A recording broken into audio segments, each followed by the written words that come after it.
ओम शांति। आजकल हम देख रहे हैं कि मनुष्य के जीवन में इतनी उग्रता हो गई है कि 7 फेरे लेकर के हम उनको यमराज के पास पहुंचा रहे हैं। सुन भी रहे हैं, देख भी रहे हैं हम वर्तमान समय में कि 7 फेरे लेकर के क्या कर रहे हैं, यमराज के पास पहुंचा रहे हैं। इतनी आत्माओं में उग्रता आ गई है, इतनी दानवता, इतनी राक्षस वृत्ति, इतनी हाई लेवल पर बदले के भाव, अपने स्वार्थ के लिए किसी के घर उजाड़ देना, है ना। इतनी उग्रता है हमारे अंदर कि शास्त्रों में सुना था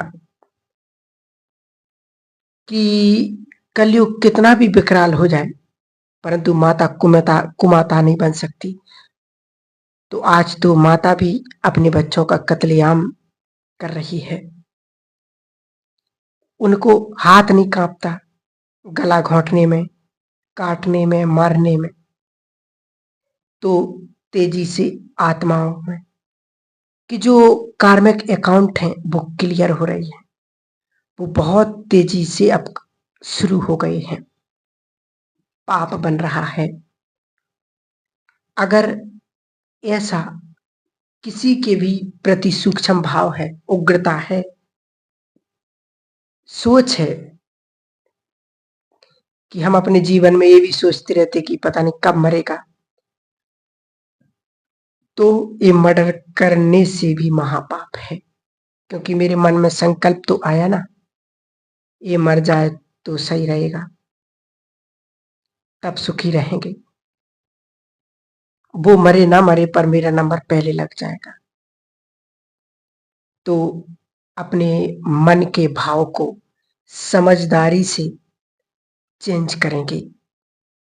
मेरे मन में अगर गुस्सा है, उग्रता है, बदले का भाव है, ईर्ष्या है, झुंझुलाहट है, तो मेडिटेशन करके शांत करना है। दूसरा, अपना भाव चेंज करना कि दुआ किस मन से निकलेगी।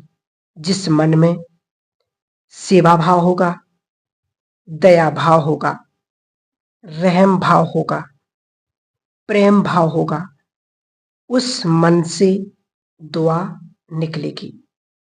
और जब दुआ निकलेगी तो फलीभूत भी होगी। मन में यदि गुस्सा है, मैल है, तो आप कितनी भी दुआ दे लें वो किसी भी काम की नहीं है।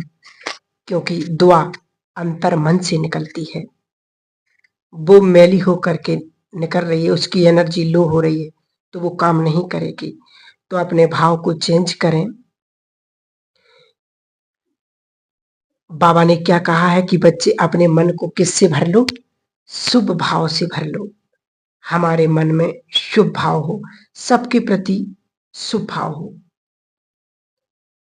अब समय है हमें इन विकारों से, इन कर्मों के अकाउंट से चुकती करने का, परंतु नया अकाउंट बनाने का नहीं।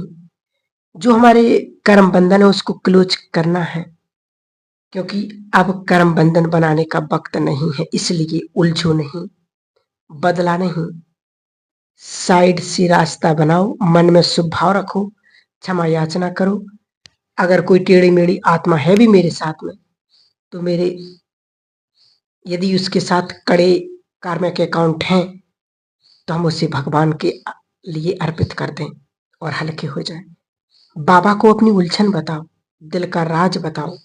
बाबा, ये आत्मा ऐसी है, मैं तो ठीक हूं, मेरे तरफ से तो ऐसा कुछ नहीं है, परंतु ये विघ्न और बाधा बन रही है, तो ये आत्मा को मैं आपके हवाले करता हूं।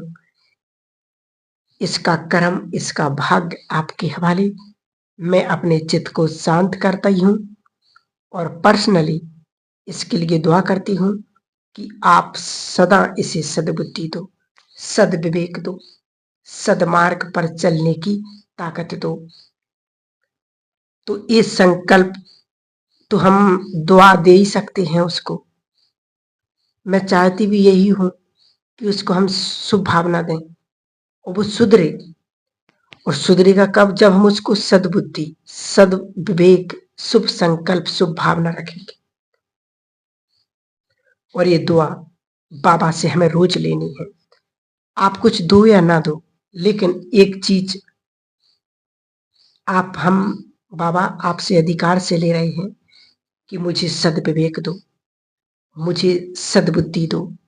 दिनों दिन मेरा सद्विवेक बढ़ता जाए, सद्बुद्धि बढ़ती जाए और मेरे पैरों में सदमार्ग पर चलने की ताकत आ जाए।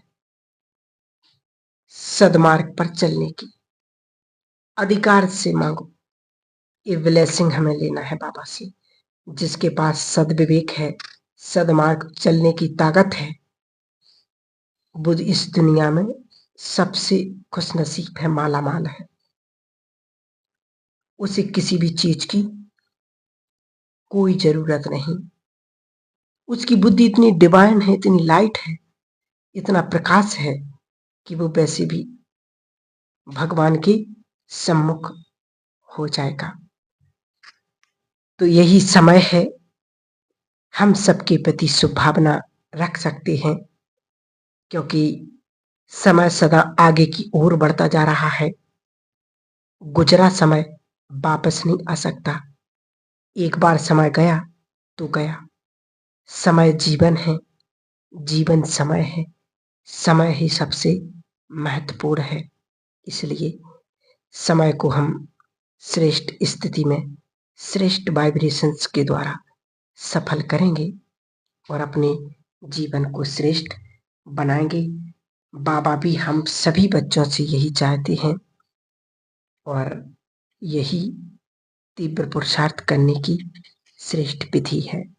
सबसे क्षमा मांग लो और सबको माफ कर दो। तो सब विचार करेंगे कि मेरा संगम का अनमोल समय कैसा बीत रहा है, मैं अपने समय को कैसे बिता रही हूं, कैसे बिता रहा हूं। ये हम करेंगे, कोई और नहीं करेगा। तो सवेरे ही अपने अंदर सच्चे सच्चे स्वयमान भर दें। स्वयमान कैसे भरेंगे? आंख खुलते ही हमें देखना है कि हमारे संकल्प इधर उधर तो नहीं चले जाएं। पहला मिनट, यदि पहला मिनट ही हमारा भटक गया तो उसे कंट्रोल करना मुश्किल हो जाएगा। छोटी सी बात सदा ध्यान दें, उठते ही स्वयमान की माला फेरने लगो, क्योंकि स्वयमान की माला फेरने से बहुत श्रेष्ठ उन्नति होगी। मैं मास्टर सर्वशक्तिवान हूं,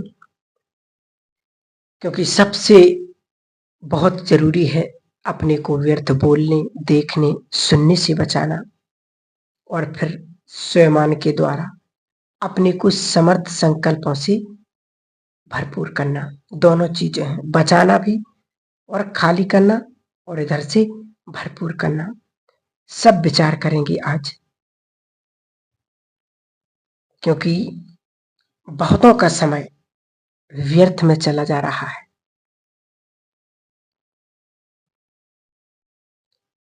तो ऐसा नहीं कि अमृत वेले उठ गए और यदि श्रेष्ठ उन्नति का हमने आधार जमा नहीं किया, तो जैसे कहते नहीं कि एक बार कहीं जा रहे थे, रास्ते में सुबह का टाइम था, 4 बजे, तो जब देखा तो वहां पर गधे भी घूम रहे थे।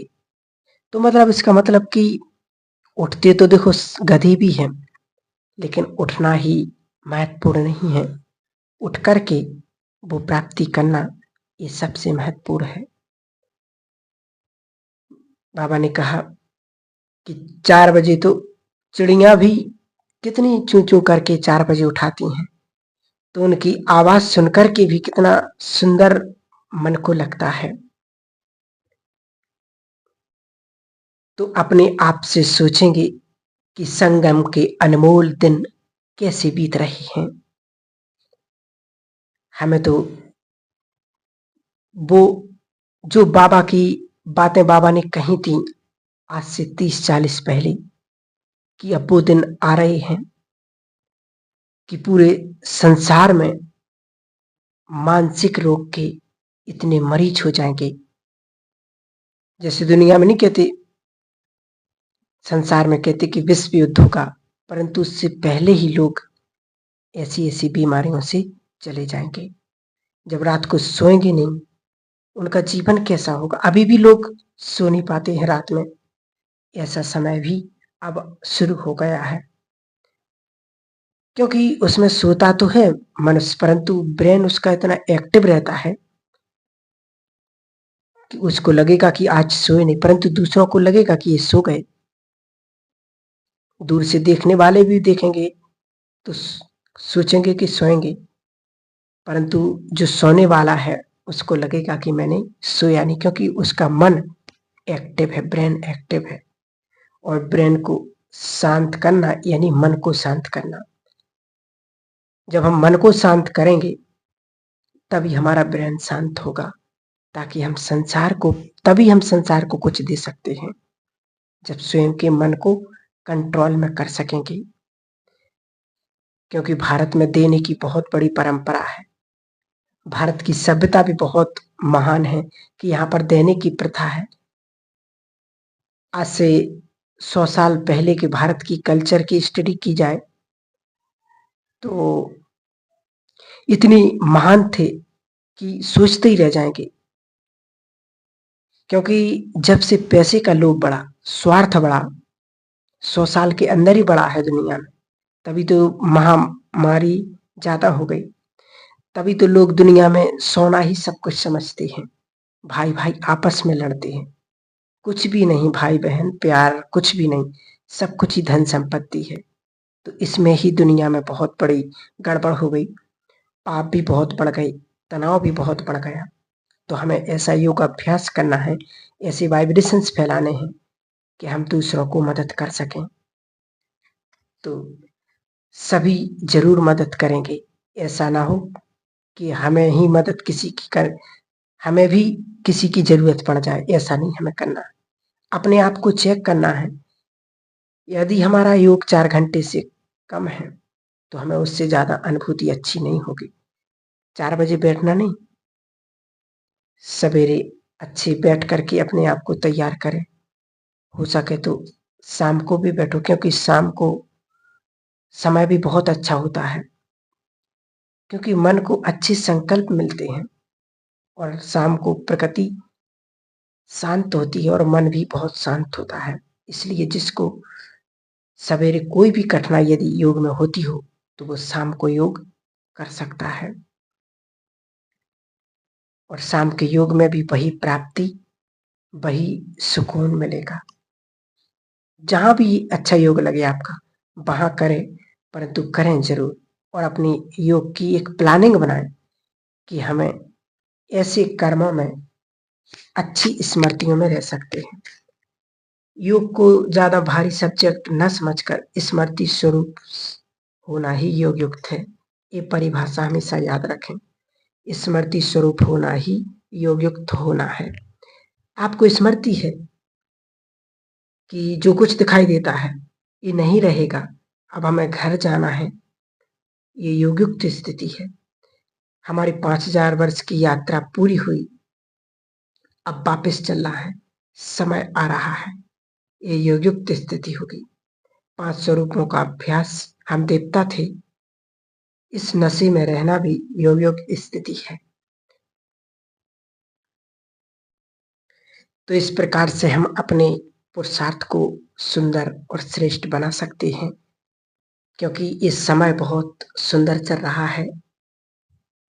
4 बजे जो टाइम ब्रह्म मुहूर्त का गाया हुआ है, शास्त्रों में भी इसका गायन है कि ब्रह्म मुहूर्त जिसको अमृत वेला कहते, कि उस समय स्वयं भगवान अमृत बांटने आता है, और जो जाग गए उन्होंने अमृत का पान कर लिया, और जो सोए रहे उन्होंने अपने जीवन को बर्बाद कर दिया।